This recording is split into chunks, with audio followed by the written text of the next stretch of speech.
लखनऊ के एक छोटे से मोहल्ले में रोहित अपने माता पिता और छोटी बहन के साथ एक किराए के मकान में रहता था। उसके पिता एक दुकान में सेल्समैन थे और मां ट्यूशन पढ़ाकर घर चलाती थी। रोहित बचपन से डॉक्टर बनने का सपना देखता था, लेकिन आसपास की गरीबी और सीमित संसाधन उस सपने को अक्सर धुंधला कर देते। 10वीं के बाद एक दिन स्कूल में शिक्षक ने घोषणा की, इस साल से हम नीट की तैयारी के लिए विशेष क्लासेस शुरू कर रहे हैं। उस क्षण रोहित को लगा जैसे किसी ने उसकी अंतरात्मा को छू लिया हो। वह घर आकर मां से बोला, मां, मुझे डॉक्टर बनना है, नीट की तैयारी करनी है। पिता बोले, बेटा, कोचिंग के पैसे बहुत ज्यादा होते हैं, हमारी औकात से बाहर है। रोहित का दिल टूट गया। एक रात छत पर लेटे लेटे वह खुद से बोला, क्या सपना देखना गलत है? क्या हालात को ही भविष्य मान लो? लेकिन अगले ही पल उसने ठान लिया, शुरुआत भले छोटी हो पर सपना बड़ा है। मोहल्ले के एक पुराने मेडिकल छात्र सरफराज भाई, जो अब एक सरकारी मेडिकल कॉलेज में पढ़ते थे, रोहित के जज्बे से प्रभावित हुए।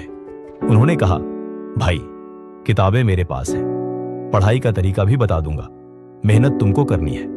हर सुबह 4 बजे उठकर पढ़ना, स्कूल जाना, शाम को सरफराज भाई से गाइडेंस लेना, यह उसकी दिनचर्या बन गई। मोबाइल, सोशल मीडिया, दोस्तों की मौज मस्ती सब उसने छोड़ दिया। उसके दोस्त उसे बोरिंग कहने लगे, पर वह मुस्कुराकर कहता, अब टाइम पास नहीं, टाइम इन्वेस्ट करना है। जैसे जैसे दिन बीते, कठिनाइयां बढ़ती गई।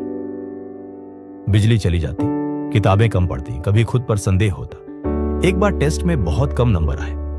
रोहित टूट गया। मां ने कहा, बेटा, गिरने से नहीं, रुकने से हार होती है। उसी रात उसने फिर से शुरुआत की।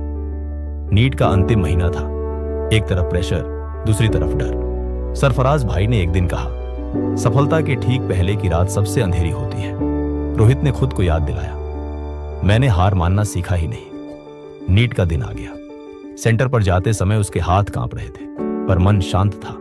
उसने खुद से कहा, मैं अपनी मेहनत का सम्मान करूंगा।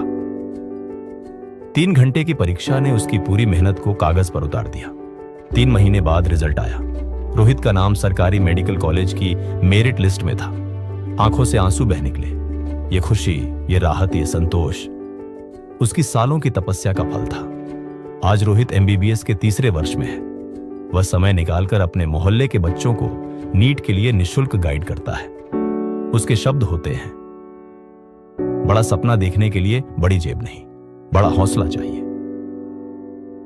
छोटी शुरुआत मायने नहीं रखती, अगर सपना बड़ा और नीयत सच्ची हो।